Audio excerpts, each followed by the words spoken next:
অনেকের সামর্থ্য থাকে কিন্তু পড়ালেখার ইচ্ছা থাকে না, কিন্তু মাঝে মধ্যে এমন হয় যে সামর্থ্য নাই কিন্তু পড়ালেখার প্রবল আগ্রহ। এমনই একটা ছেলে রমজান।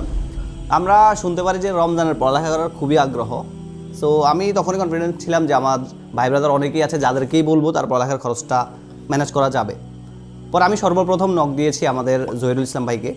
জহির ভাইকে নক দিলাম, ওনাদের মুস্তফা হাজরা ফাউন্ডেশন আছে, আমরা জানি যে অসংখ্য ছেলে পেলেকে ওখান থেকে পড়ালেখার খরচ দেয়।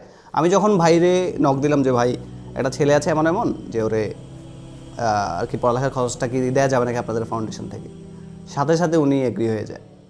ধন্যবাদ তোমার কল দেওয়ার জন্য এবং এই আমাকে জানানোর জন্য রমজানের ব্যাপারটা।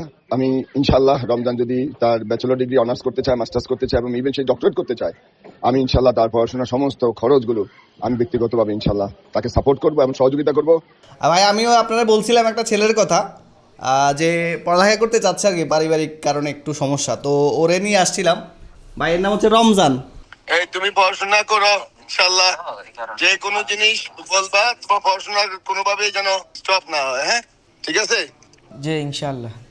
দেন আমরা তার ভর্তির কার্যক্রম স্টার্ট করি।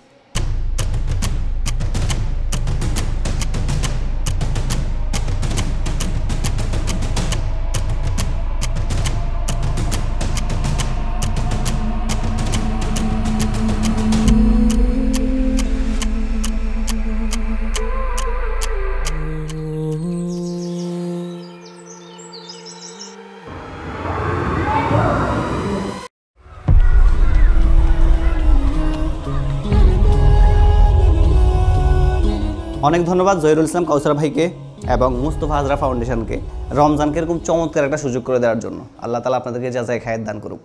আসসালামু আলাইকুম। রমজানের মতো এমন কেউ যেন অকালে তার পড়াশোনা থেকে পরিবারের অসচ্ছলতার কারণে হারিয়ে না যায়। ইনশাল্লাহ এরকম কেউ যদি আমাদের সমাজেও থাকে আমাকে জানাবা, ইনশাল্লাহ আমি তাদের পাশে থাকবো এবং তাদের পড়াশোনার জন্য যতটুকু সহযোগিতা দরকার, ইনশাল্লাহ তাদের ক্যারিয়ার ডেভেলপমেন্টের জন্য, নিজেদেরকে প্রতিষ্ঠিত করার জন্য ইনশাল্লাহ আমি তাদের পাশে থেকে সহযোগিতা করবো। আসসালামু আলাইকুম ওয়া রাহমাতুল্লাহ।